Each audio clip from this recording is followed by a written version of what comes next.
Welcome back to Scandalous Los Angeles TV, where we expose the exposers. And guess what, y'all? They're at it again. CS2 Back and his marshmallow minion are back on their usual mission. Tear down another black man in front of everybody. For views, for clout, and probably on orders from their handler. Just the other day, Vlad brought Freeway Rick on. And what did he do? Called up Porky, either on three-way or FaceTime, right there on the show, so Porky could explain live why he thinks Rick Ross is a rat. But while all that was happening, we find out 600, Porky's sidekick, owes Rick Ross money. And get this, later in this very video, 600 himself is going to explain exactly why he owes that money and why he hasn't paid it back. Spoiler alert, it's clown behavior.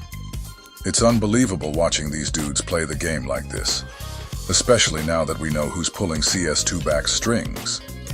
Let's get into it.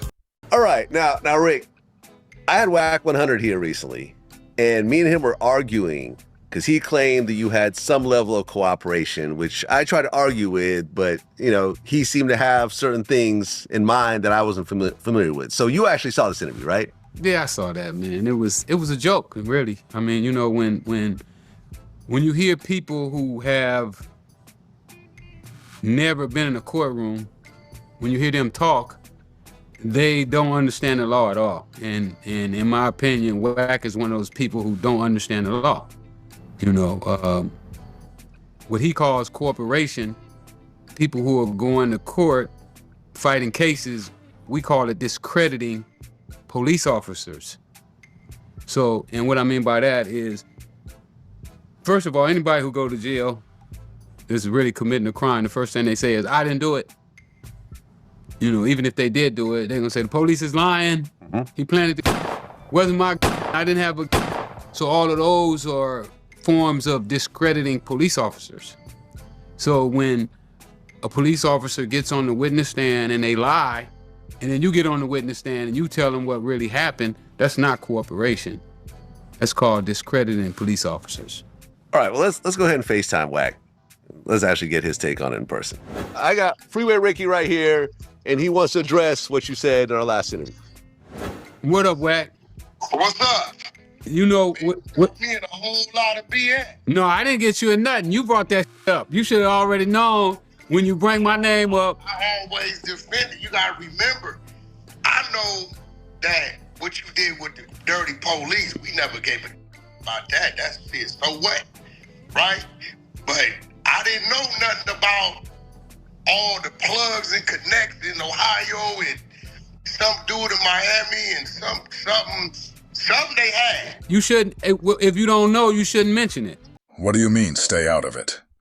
This is what this guy lives for. He's built his whole image around putting fake jackets on people, lying over and over again without a second thought. This isn't some one-off situation. This is what he does. This is exactly what his handler instructs him to do. Stir things up, push false narratives, and tear his own people down with lies. We should only speak on stuff we know about. Okay, so somebody say, and day one, Freeway Rick is snitch. Hey, listen, bro, all he did was gave up the dirty police who crossed him. That ain't telling. As far as I'm concerned, I always took that stance. Absolutely not. Absolutely.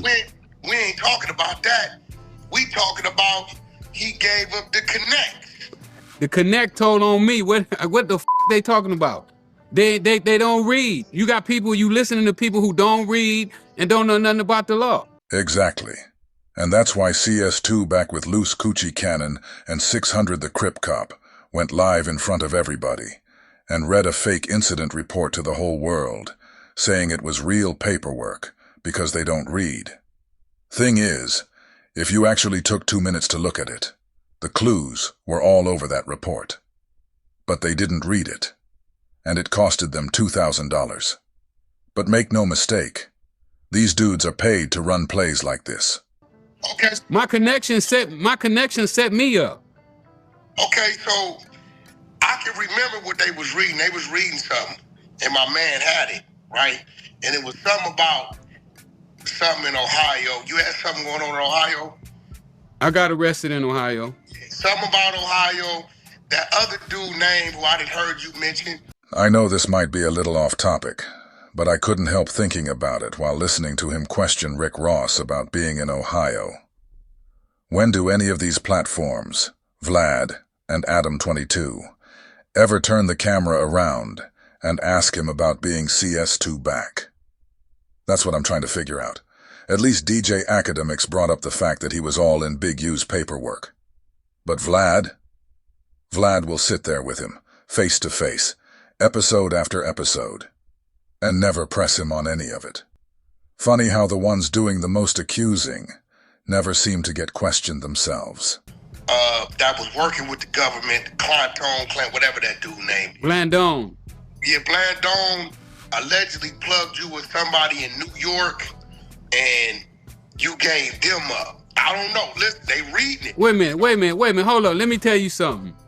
There's no way possible that there's anybody on the planet that I could have told on that wouldn't have came forward, as public as I am right now, that wouldn't come forward and say, hey, Rick told on me. Where he at?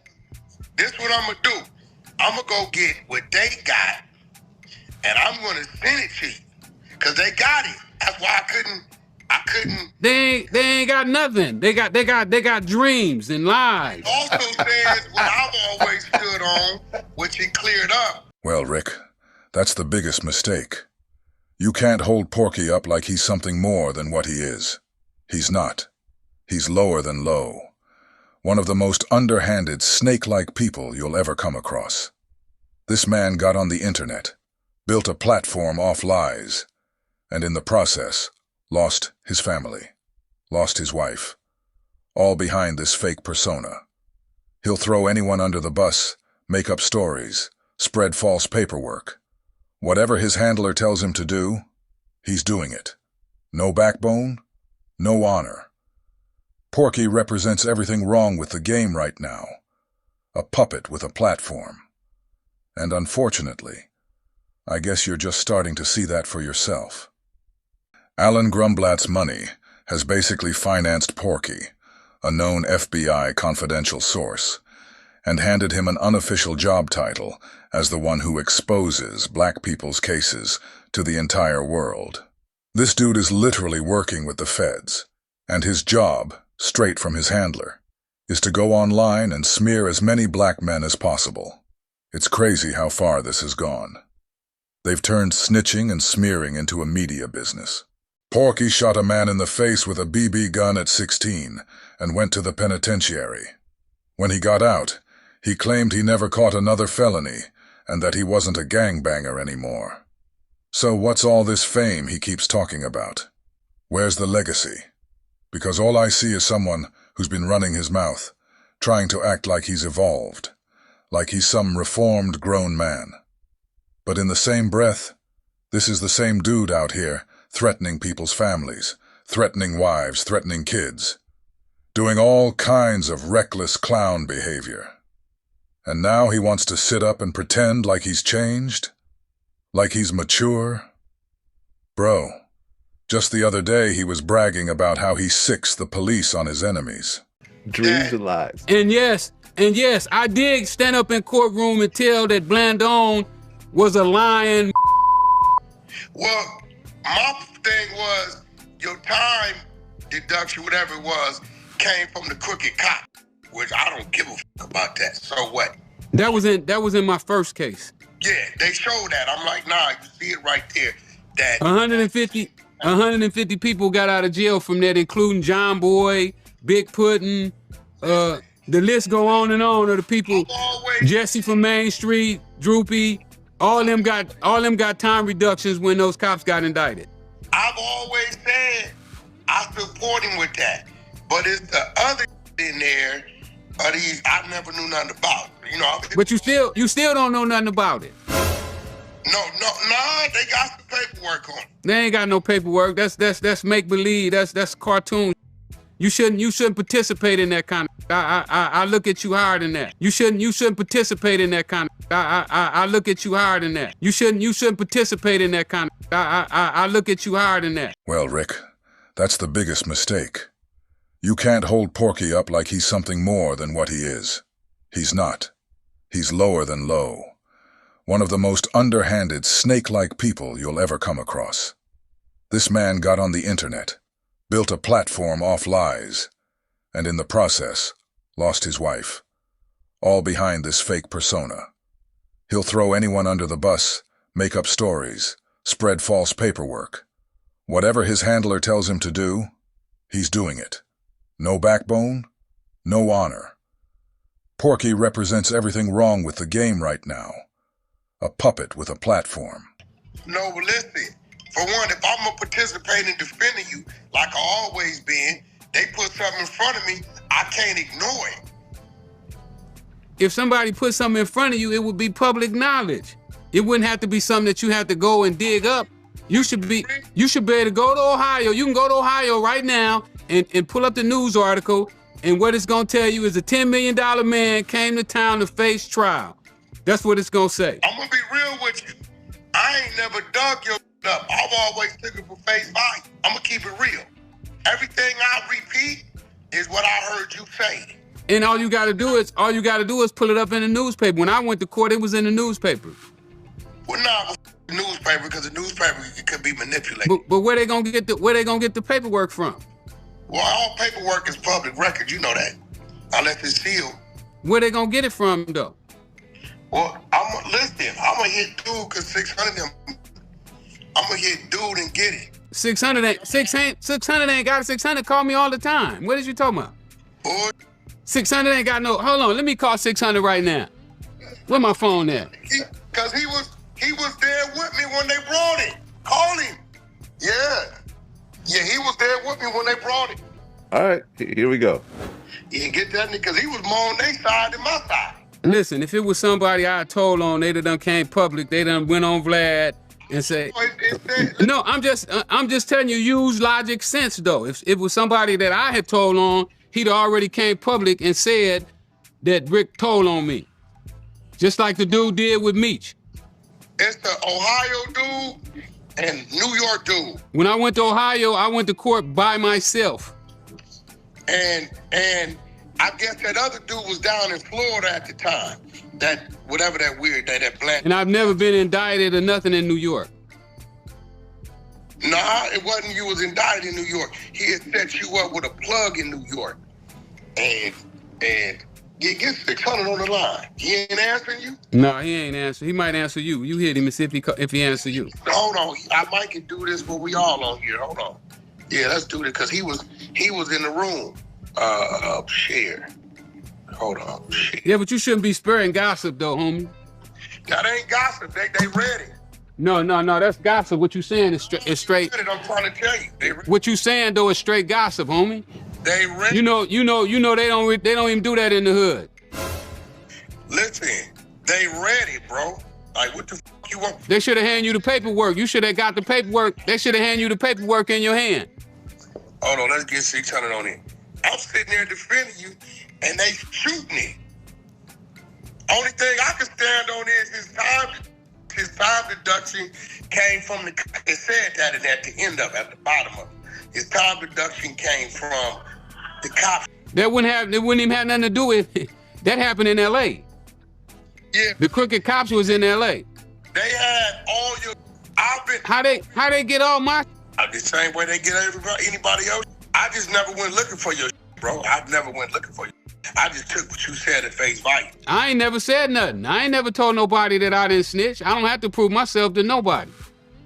Well, I never considered you what you did to the police snitching. Personally. Nobody in the pen did neither. Yeah, I've never. You know, I walked around Lompoc with everybody. Listen, from Ray, and I got passes that most people didn't get when I was in the pen. You know, I could go to the. Always stood on. I could go to the Mexican Mafia table and sell cigarettes and candy and soda. Everybody. Yeah, why he ain't answering the phone? He must know what we want. Or think I want to collect some of my money he owed me. So Rick Ross says Love's Boys isn't picking up the phone, probably because he thinks Ross is calling to collect the money he's owed. Love's Boys just made $150,000. He's up right now, but still won't give Ross the money he owes him. Don't worry, Love's Boys has an explanation for why he's late on the payment. Oh my God! He ain't thinking I got you on the phone. He is not answering. That's weird. Yeah, but you shouldn't repeat that stuff. Hey, listen, I don't give a about me, you, and him. If they got some paperwork, I'm gonna read it, bro. Porky says he doesn't care who it is, and that's all part of the persona he's built. You have to remember, Alan Grumblatt is supposed to believe that everybody in LA is scared of Porky. That's the image he's selling. Remember when Porky claimed Big U went to Alan's office with Marion Knight on the phone, and Simon allegedly said Big U was the only one he was scared of? It seems to me that Mr. Grunblatt is looking for the roughest, toughest black man he can find, for some reason. Just know that all of the shit you've seen Porky say and do is all to convince Alan that he is the most feared guy in the city. That's why Porky goes at everybody, anyone he can. He has to constantly perform toughness and fearlessness to prove to Alan that he's the alpha. It's not about truth or loyalty. It's about keeping up the act for the man cutting the checks. You can read it, but you don't, listen, you don't even know where the paperwork come from. I'm asking you right now, where the paperwork come from? You don't even know. You don't know if it was a government paperwork. You don't know if it was wrote by one of those tabloid magazines. You don't know where it come from. Could have been some clown typed up, and you repeating it. So now what I gotta do now is really put my people on and just go get it all. I'll go get it all, ain't a problem. I just ain't never looked into you. I never had a reason to. Yeah, you just go do your homework. Yeah, I don't really entertain fruitless conversations. Well, if it's about your name and it's saying they got some paperwork, that ain't fruitless. I ain't worried about my name. I made this name. It used to be, hey, they used to be the junkie Freeway boys. That's what Jay Clayton, you remember Jay Clayton? You heard of Jay Clayton? But listen, this is the thing, right? But Wack, you heard of Jay Clayton? When you say you made that name, and I had a conversation about this. All you who think the glory and fame, and you one of them, me's one of them, your name came from what it came from, y'all act like that is something to be proud about, bro. Oh my God. I'm proud about everything. Everything I've been through. Hey, I love myself. I'm ecstatic with me. But I'm saying, but all that. And that's why I treat. Listen, all you dope dealer like I'm famous for selling. Y'all really shouldn't be famous because y'all f***ed up the community. Let's be real. One thing you gotta understand about a lot of these Sambo bootlickers, it's real easy for them to go on camera and talk down on Big Meech or Rick Ross, like they alone destroyed the community. But let's keep it real. Any one of us who's ever sold drugs to his own people, at any level, has to admit they played a part. No excuses. But most of us did it out of ignorance and necessity. Trying to survive, trying to get some money in a system that gave us nothing. But here's the thing. You'll never hear this clown say a word about Oliver North, or Blandon, or the government's direct role in flooding black communities with drugs to fund illegal wars. You think CS2 back is ever going to talk about the CIA, directly targeting South Central to bankroll the Contras? Not a chance. And that's exactly why he's the perfect puppet. He attacks his own people non-stop while completely ignoring the root of the problem. He'll demonize the symptoms, but never touch the disease. That's how you know who he's really working for.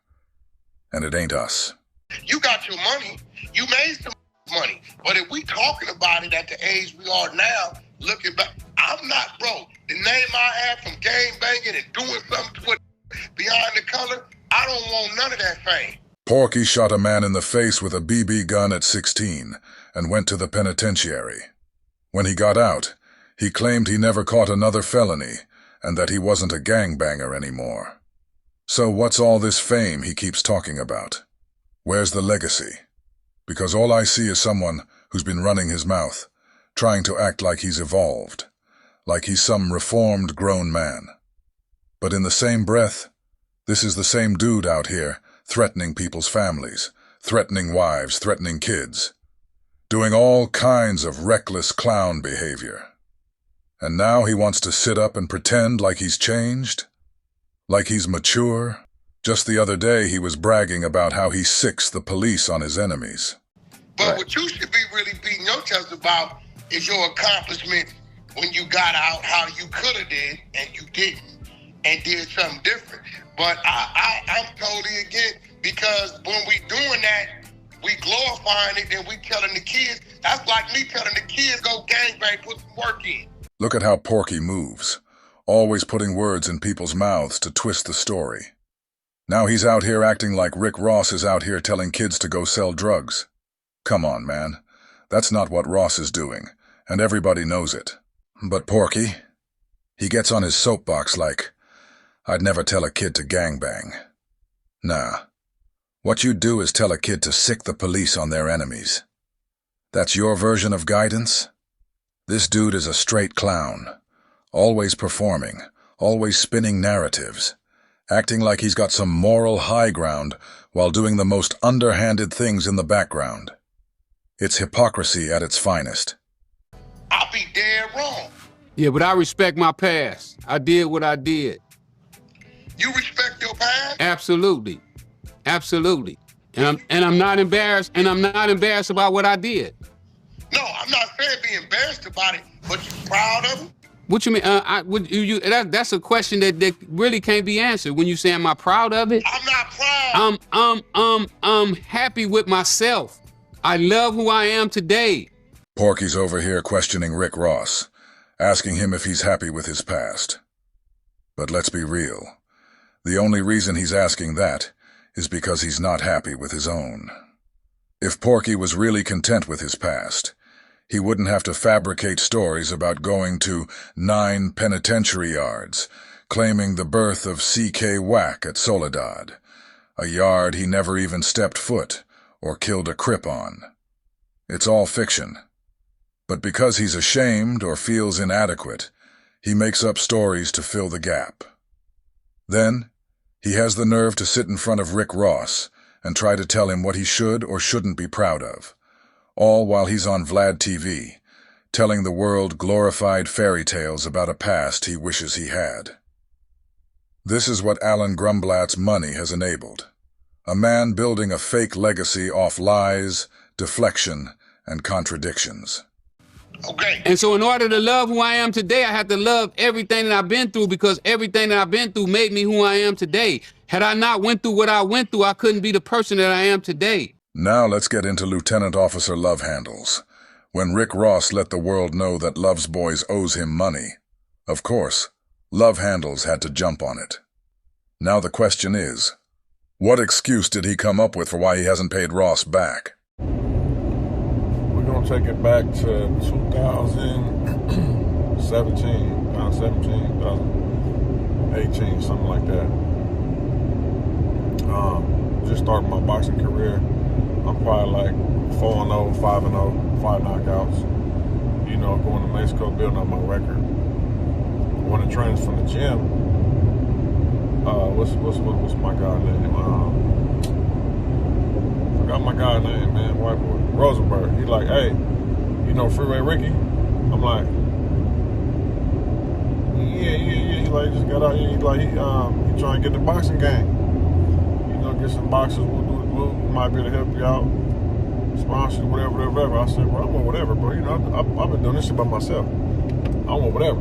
Rick Ross had no idea what he was walking into when he tried to invest in Love's Boys. He didn't know he was getting involved with a 300-pound tomato can. Pure punching bag energy. And now look, he's still paying for it. Literally. Come to the gym, we meet, take some pictures. You know, at this point, I'm trying to get all the pictures with anybody who got a name. I'm just getting pictures, throwing them on Instagram. You know, we holler, we arrange something a little bit, and he agreed to, you know, pay for a couple fights. So, bam. My bad. Turns out Rick Ross did know what he was dealing with. He even gave Loveboy some money to help cover a few fights. You remember those knockouts in Mexico, where the opponents were already bought and paid for. Dudes were taking dives, and Loveboy got to walk away, looking like the KO king. Now we're finding out Ross paid for a couple of those wins. You know, at this time, I'm fresh out the streets. Like, I'm like literally just stepped off the porch to the boxing ring. Like, I'm down the streets, now I'm in boxing. So I'm still like, you know, got questions about certain things.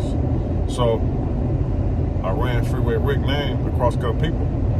I ain't gonna say the names, but the big homie from 9-0 was like, hell nah, nigga.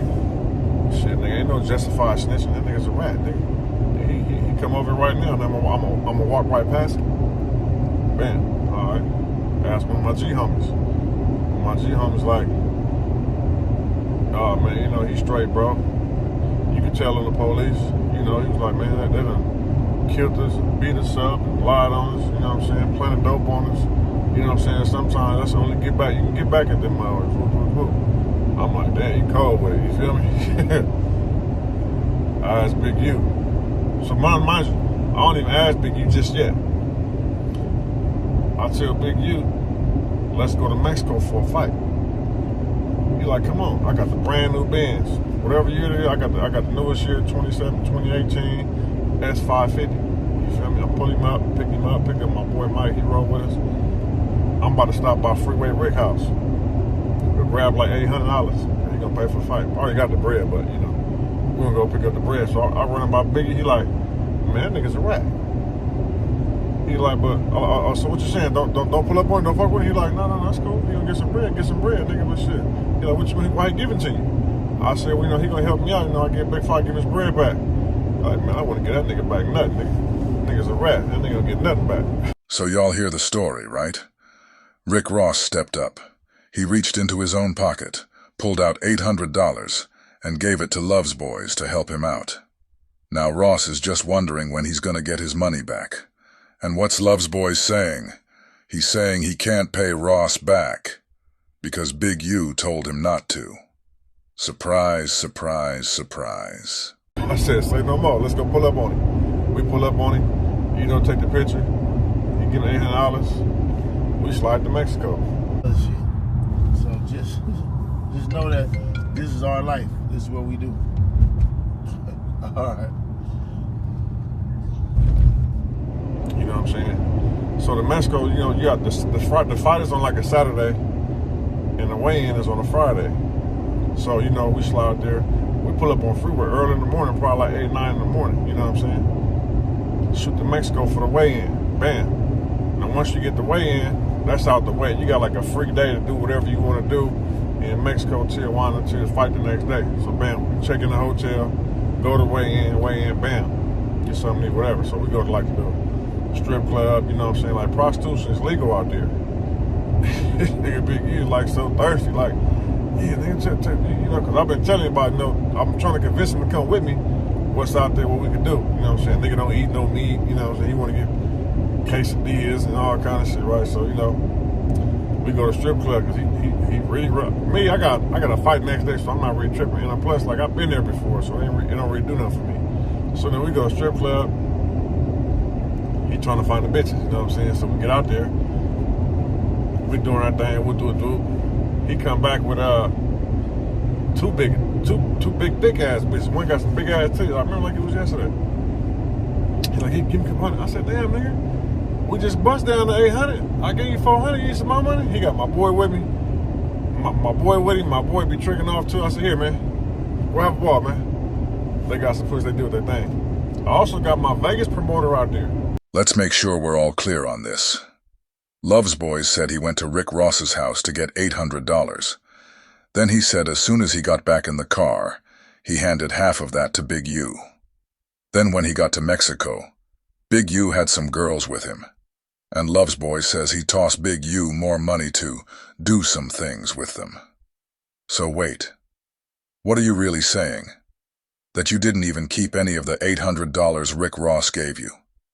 Come on, man. Love's boys is full of it. This whole story is capped from top to bottom. He burned through Ross's money, then blamed Big U for why he couldn't pay it back. That's not an excuse. That's a hustle gone sloppy. Let me know if you want to format this into a post, video script, or caption. This would hit hard in clip form with some receipts, or even just a reaction shot. Ask ChatGPT. I ain't gonna say his name. He come out there with us too. He having a ball too, so we all having fun, you know what I'm saying? Next day we get the fight, you know what I'm saying, how to win. This one I went to jail. When y'all see that video trying to say, 600 went to jail for the feds in Mexico, whoop, whoop, whoop. How you get out of that? Number one, bro, I never caught a case in Mexico. I go to Mexico, fight, do what I gotta do, and come home. I don't catch no case out there, bro. When you coming back across the border, that's the U.S. Border Patrol. So let me tell you why I even got in the Border Patrol. A couple years before that, I go to Riverside County. Somebody put some trail lines on my shit, so I got my credit score high. So you able to get like a bunch of cars, you know what I'm saying? Before them cars hit your credit, you can go still show good credit. So I go get a car from the lot, bam, right? It ain't hit my credit yet. I go back, get another one. Bam, get another one. They give me the car just based on the credit so good, you feel me? They call back, cover the letter like, yeah, man, you just got another car the same day. You know, we cannot finance for the vehicle. Can you bring the car back? I got the car for my little thing, you feel me? So she sliding in the thing, you know what I mean? So I'm like, all right, whatever. They keep calling my phone, like, listen, you don't bring this car back, man, we're gonna report it stolen. I'm like, oh man. So I called my boy who be dealing with car lots and shit, and a little fine print on yellow paper. Instead, they sign it over to you, it's in your name, they can't report it stolen. So I'm like, fuck it, nigga, I'm out here. I ain't worried about that shit. They can't report the car stolen.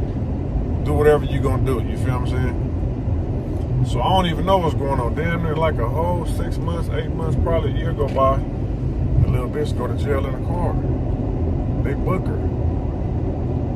I'm like, oh, what happened? She took me in there. I told her we was at the line. I went with you, this ain't no stolen car, and you got it. I'm like, oh, okay, that's cool. You ain't told no lie, cause shit, you ain't stolen a car. So I'm thinking like, okay, well at least that's over with. They're not gonna call no more. This is how dumb Love Boys is. He gets a call telling him he better bring the car back. Instead of handling it, this fool reads something and convinces himself, oh, I can just keep the car. Mind you, he's not making payments, nothing. He just took the car and dipped like it's his. Then what happens? He lets his girl ride around in it, and boom, she gets booked in the car. They put a warrant out for me to get their car back. So I'm thinking once they got their car back, it's over with. Nah.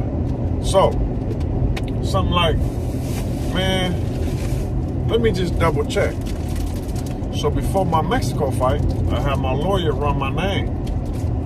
He said, yeah, you got a warrant, Riverside County, $10,000. I said, oh, that's from that car. I said, well, they got their car back. I don't think that warrant's still valid. He said, nah, it's still valid. I said, nah, I think once they run my name, they should get the car back. So I said, look, I went to Mexico like 10, 15 times already. What do they check for when you come across the border? Is it just LA, San Diego County, what? They're like, it's like a nationwide database. They're like, if something come up, it's gonna come up. So I called a Hummy Rambo. He got a bail bondsman coming. Superb bail bondsman. I called him on deck. I said, bro, mine just after five. Listen, I'm gonna come across the border. You got my name. You feel me? You know where I'm gonna be at. I'm gonna have a homie call you if they book me. He said, bet, I got you. Say no more. We going through the clearance. As soon as my name pop up, they say go to secondary. They come over here. Like 5 or 6 Border Patrol walk up to the car. Are you Mr. Littlejoy? Yeah, step out the car with the group. Loves Boys isn't being honest about this story. And that's clear. Big U said they pulled up like they were coming to get El Chapo. Full-blown operation. But if you let Loves Boys tell it, he says they just casually strolled up like it was Border Patrol doing a routine check. That's not what Big U said. Somebody's lying. And we already know who loves to rewrite history every time the heat turns up. I'm like, man, mind you, I'm already prepared for this, so it didn't throw me for a loop. I told Mike, and Big U, take the Benz back to the house, and Big U, take the Benz back to the house, and Big U, take the Benz back to the house. After Love's boys got booked, he says Big U just took his car and went back to the house.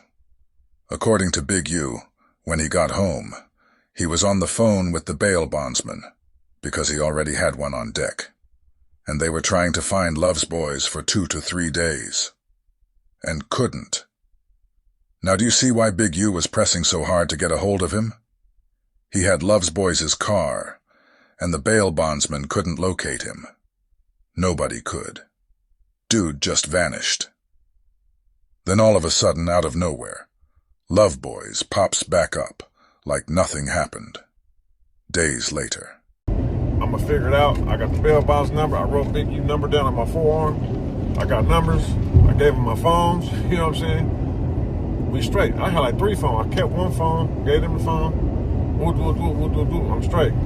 So I get booked in to the Border Patrol, which is the feds, right there at the border, right? And San Julio, whatever it's called, right? So they're like, listen, you got a warrant, Riverside County. We're waiting for Riverside County to respond. Either they're gonna say release you, or they're gonna say hold you. So cool. I'm sitting there freezing cold. They got like some little fruit snacks. They give you like a little silver. It's like a silver foil jacket because it's kind of cold up in there, and like some little, bags of food, whatever, right? They hit back. The lady, the dad said, yeah, they're gonna hold you.